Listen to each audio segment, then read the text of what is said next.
Hey guys, welcome to DVR Club. I'm Associate Editor Marah Eakin with Senior Editor Sean O'Neill. And we are talking about the Nashville finale, y'all.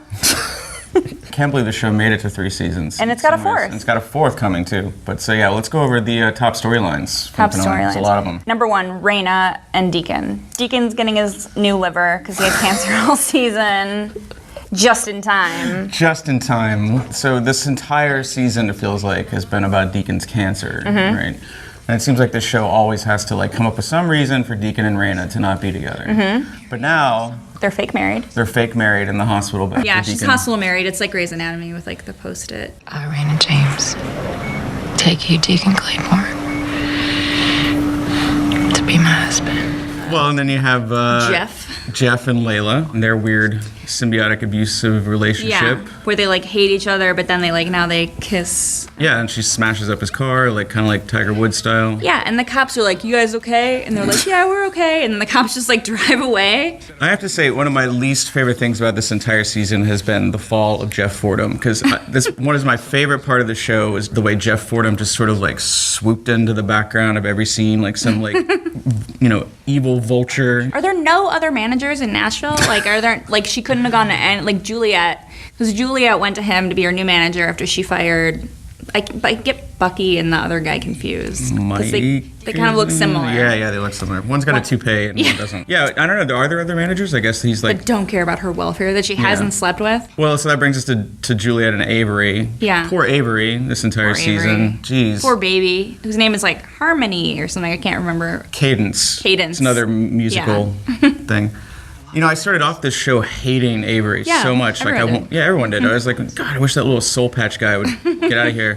But now he's the most sympathetic character on the show. He's the only one with believable human emotions, and all he wants is for Juliette to hold her baby. You're completely MIA for 3 days now? You don't even want to hold your dog? I have a meeting, okay? And no, I don't have the postpartum, whatever the hell you call it, crap. I guess I like that they've picked postpartum depression as their hot button issue other than liver cancer and addiction or whatever this season, because it happens. Juliette's case is certainly an extreme case because she's I gotta tour my career, I gotta do these rooftop concerts. Yeah, every woman can relate to that though. Right? Yeah, exactly.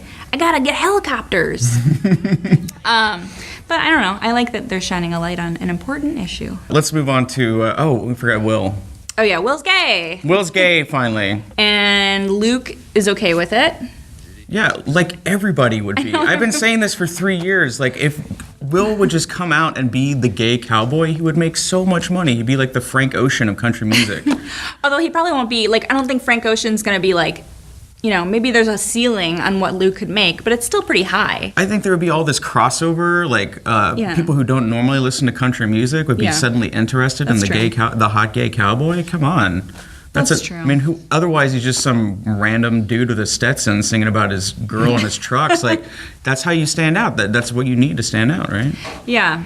I don't know. I think we need to see a real gay cowboy come out, and then we'll really be able to judge. Of course, Scarlett and Gunnar. It's just the end of the first season when they were about to get engaged, and you're will they do it? But now they have other people involved. Yeah, there's Micah's mom. Micah's mom, hot Dr. Caleb. Yeah, Caleb. Caleb. And who cares about that guy? That guy's gone. He's like Colin Jost. He's really bland, that bland white guy way. Yeah, I hate bland white guys. Well, so let's move on to slowest burn, which I guess somehow is not Will Lexington, but actually is... I'd say it's Teddy, because this whole season, Teddy, to me, has been one of the dumbest characters. Now he's turning into Rayna's dad, and he somehow is the mayor, but he just hangs out and does nothing all the time. I love the fact that he's the mayor, and you just see him just sort of moping around the city, and nobody's bothering him. He's just at the bar. That's what Andrew's, my husband was saying that. He was how can he just go to the bar by himself and make shady deals? And no one's hey, there's the mayor. What I love about the scene where he actually goes to jail is you see it playing on the TV, but all the other characters are turned away from the TV, and that's just a Nashville's audience. It's a stand-in for us at home. It's just taking place in the background. Who cares? He can go to jail for all I care, forever, and not be a part of the show. Well, I think this season has really missed that kind of villain.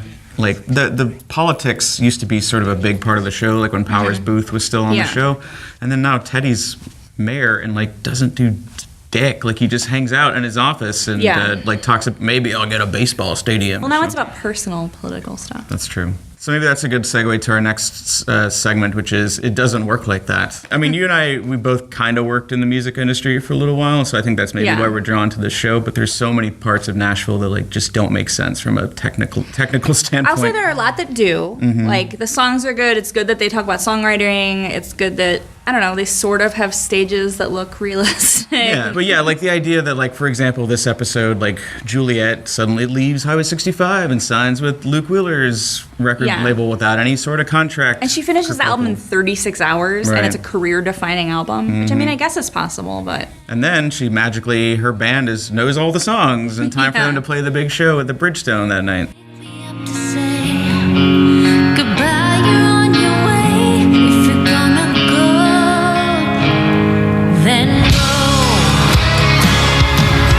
And they play the Bridgestone Arena a lot. They do. Which is like Nashville's big arena. Speculation Corner, I guess, is our last one. We've already done a lot of speculating. Yeah, but it's the big finale. So as usual, Nashville leaves us with like 5 cliffhangers. So the big one, obviously, who do you think died? Or if they die. Yeah. Still nothing. Want to end that, please? No, still don't have a shocking rhythm. I think Beverly. Obviously, Beverly died. No way they're going to kill Deacon off. It's like, No. If anything, I guess it could be like, oh, his cancer is too far, and then they'd have to go do some like holistic treatments or something, and then he'd get better by like the power of music or something. That would be amazing if he like went to like a Buddhist temple for like the next season of Nashville. I would watch that. He does not die though, I'm pretty sure. No, Deacon's got to stick around. That's like half the viewing audience right there tuning in to see Deacon smash things up with his guitar and drink whiskey and rub his stubble and all that shit. Juliette and Avery. Avery took Cadence and went and cried on the road for a while. Probably at Gunnar's house. I don't know. Where is he going to live? I don't know where he gave up his place. Eventually, Juliette will have like a terrible breakdown, I assume.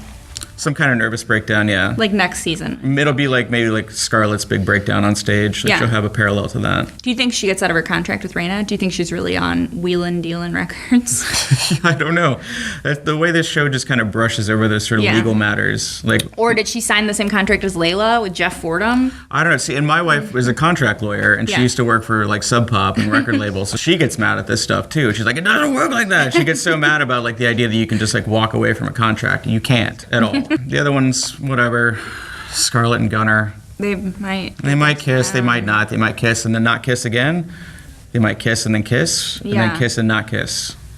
Who knows? Who cares? Who cares? Well, who cares? That's like an inevitable thing. Like you're like, just it's gonna whether it takes 30 years or it takes like 2 seasons. Right. They're gonna get together. So like, however that plays out in the middle is whatever.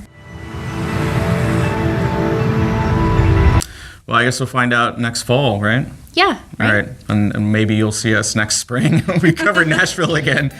All right. I guess that's it for us. Thanks. Bye.